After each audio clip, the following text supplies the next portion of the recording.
What's up, everybody?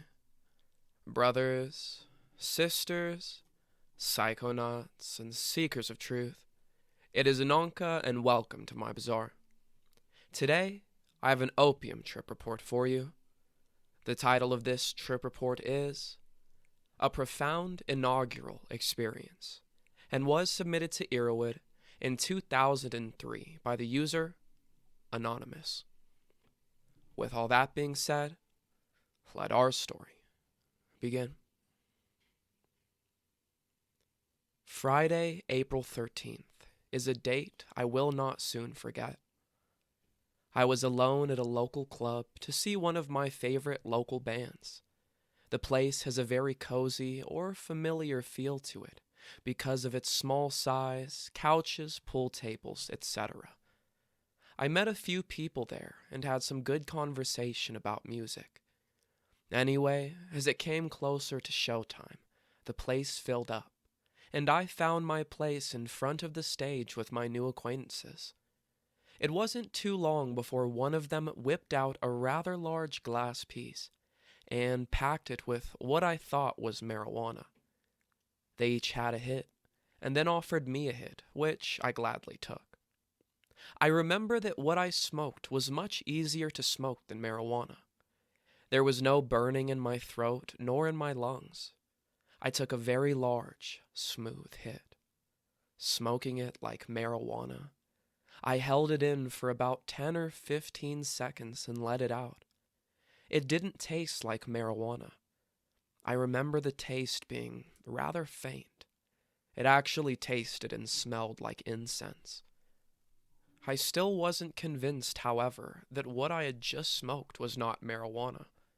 It wasn't until my new acquaintance turned to me and said, "Hey man, you're down with Opie, right?" Then reality struck. Keep in mind that hitherto to this experience, I had only been under the influence of alcohol and marijuana. What followed after that first hit was not a pleasant experience.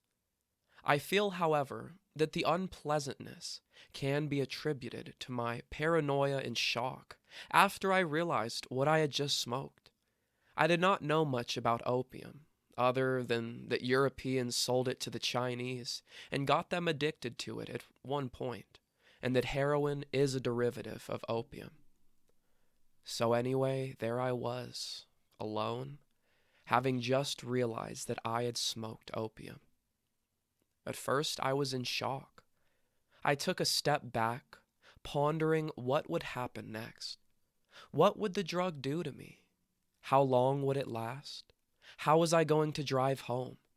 These were the types of questions running through my head at the time. I really just didn't know what to expect. I'd say it was only a matter of minutes, maybe less, before it kicked in. I remember taking long, slow, deep breaths, and my body began to tingle all over. As I began to breathe deeper, I felt as though the exterior of my body was very light and felt smooth, but my chest felt very heavy. It was like a marijuana high, but it kicked in much faster and hit me a lot harder.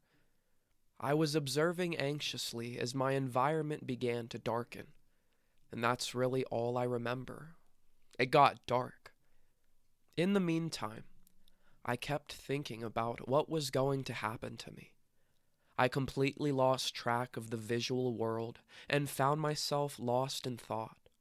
I was analyzing in my head and had ignored everything else. I was very surprised to suddenly find myself on the floor, in the dark, with a crowd of people surrounding me. Apparently, I had fainted and fallen to the ground, but I hadn't noticed. I swore I was conscious the entire time, thinking. But apparently I was not, because the band was playing away, and they hadn't gotten on stage before I had smoked. This was too much for me. When I realized that I was fucked up beyond belief on the floor of a concert alone, I simply didn't know what to do with myself. I was moved to a wall where I just sat back and tried to calm myself. The effects of the drug were very potent. I sat down with my head between my knees. I was so unaware of what was going on around me. I was concentrated ardently with what was happening to me. I continued to think. I remember thinking not about just the immediate moment, but what would follow it. I was having profound thoughts about the future. I knew that opium was extremely addictive, and I was imagining myself as forever being tied to the drug. I remember my train of thought was interrupted by a girl placing her hand on my back and asking if I was okay.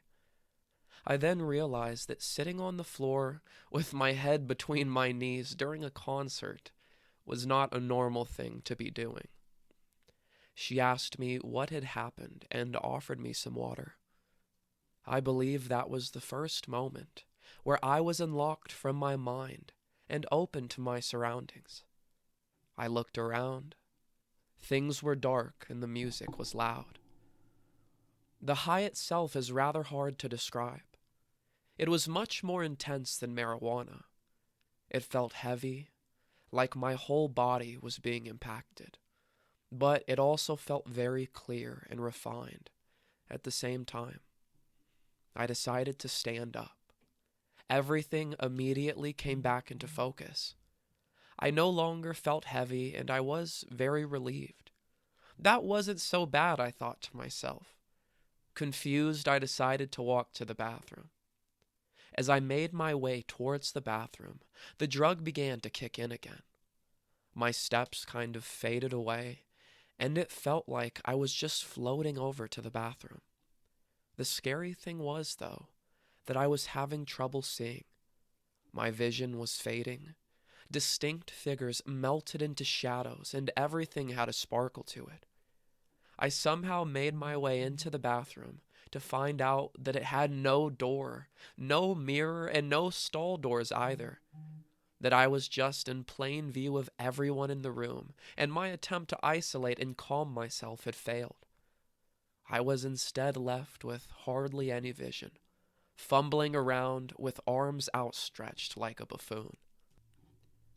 I turned around 180 degrees and marched out to find the corner where I was previously situated. My vision was reduced to mere silhouettes that had a greenish glow to them, kind of like the night vision one sees in the movies, but darker. My legs carried themselves, and I was blindly bumping into people. I felt heavy again and wanted to sit, but my vision was so poor that even though I walked adjacently to a wall, I could not find a place to sit. I could not distinguish between a bench, a trash bin, or a person. Somehow, well, I don't really know how, but somehow I pushed and shoved myself through the crowd and found my little corner and sat down once again. This time I was more aware of my surroundings. There were some old, tall, overweight hippies next to me who had been smoking marijuana for hours. It showed. The guy closest to me, though, was very comforting, and I noticed out of the corner of my eye that he was periodically checking up on me. It was not long before I was lost in thought once more. Yet again, I profoundly thought of the future, and believed that I had permanently impaired myself. To reassure myself, I began to conjure up some things I had recently learned in school. To my surprise, the ideas flowed out nicely. Thinking of details I learned in school that day was quite unusual. I normally don't do such things at concerts. I didn't feel like the drug had worn off very much. I was still lost in my own world. Although my mind was very clear and unimpeded, physically I had no idea what the hell was going on. It wasn't just that I was having trouble seeing. My whole body tingled and felt heavy as I described before. I felt as if my mind and body were disjointed.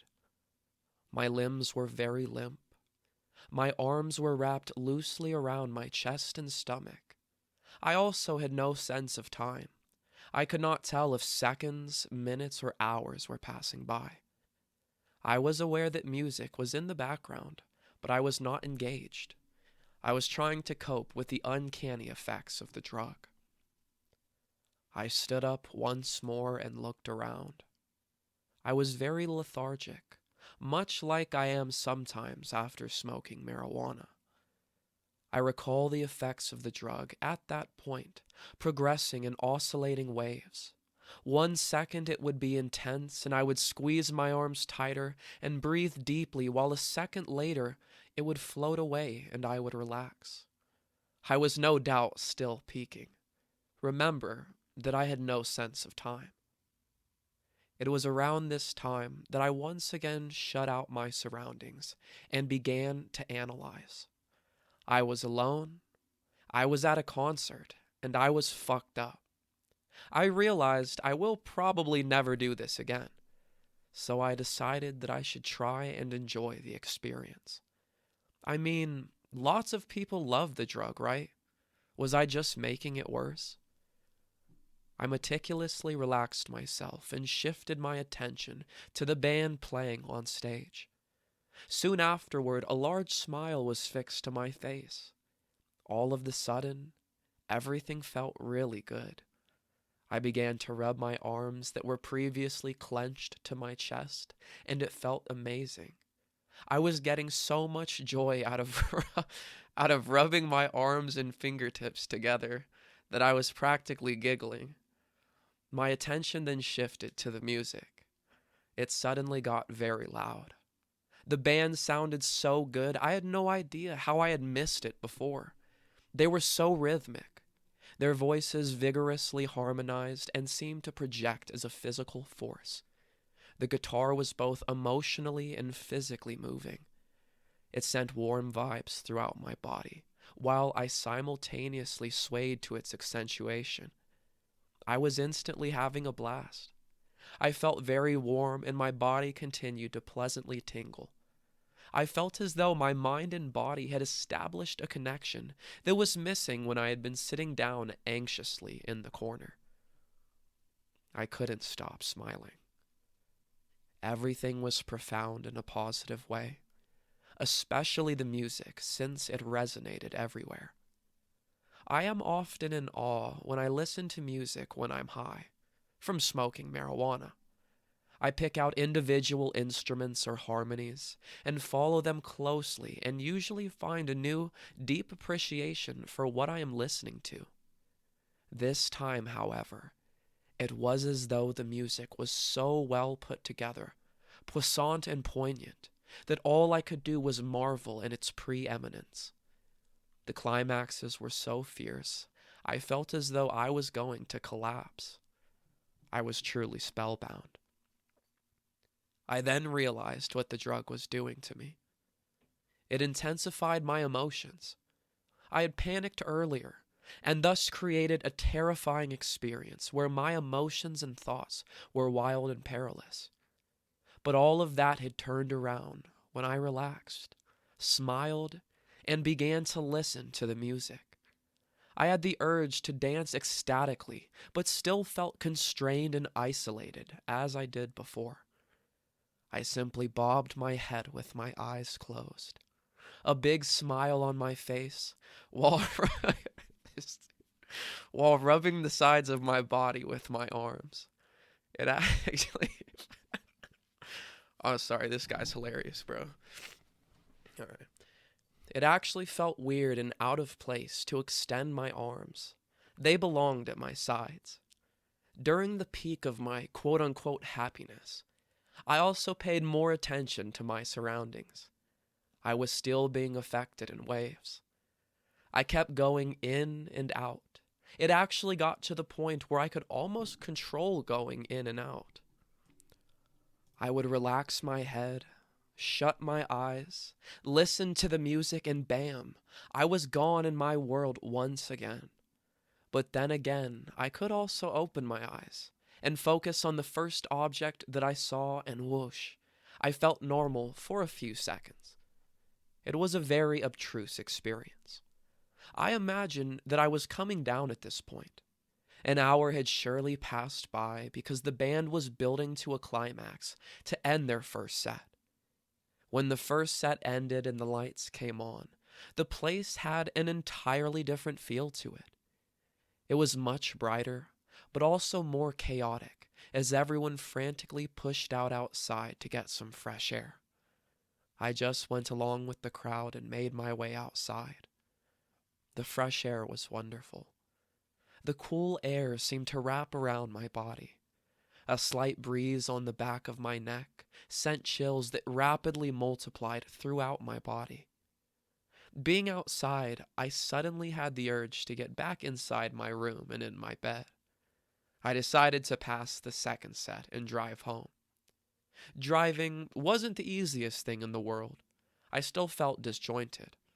I basically had to keep focusing on things and keep myself from going out.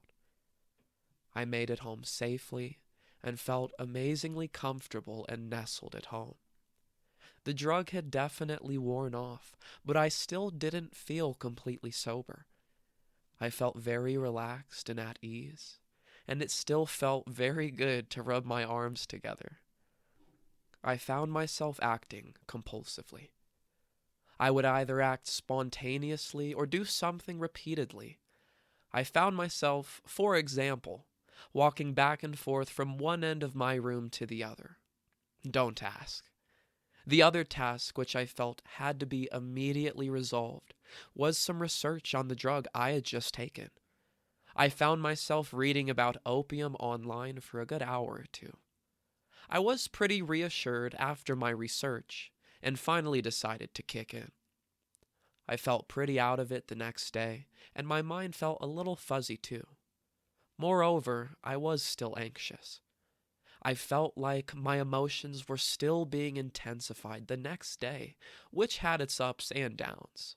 I was also walking around most of the day with my arms around my chest.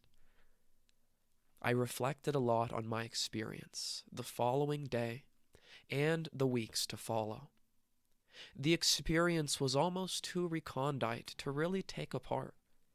By virtue of my frenzied reaction at the entrance to my high, I had set myself up for a somewhat terrifying experience. However, I was able to reverse the adverse effects, and the result was extraordinary and moving. What I enjoyed the least from opium was the anxious feeling I experienced that night and the following day. And what I enjoyed most about the drug was the way it loosely opened up my mind. I was thinking and analyzing in my own little world for most of my high, even though I was at a public concert. I don't think I would do such a thing under the influence of marijuana. I also enjoyed the warm and pleasurable feeling opium gave me once I allowed it to settle in. If opium wasn't one of the more addictive substances on the planet, I would try it again under more favorable conditions. Alright, everyone, that is the end of our story. If you enjoyed it, don't forget to like, share, subscribe. Share with us your opium experiences down in the comments below. Don't forget to check out the other videos and playlists on my channel, and I will see you in the next one, fam. Deuces.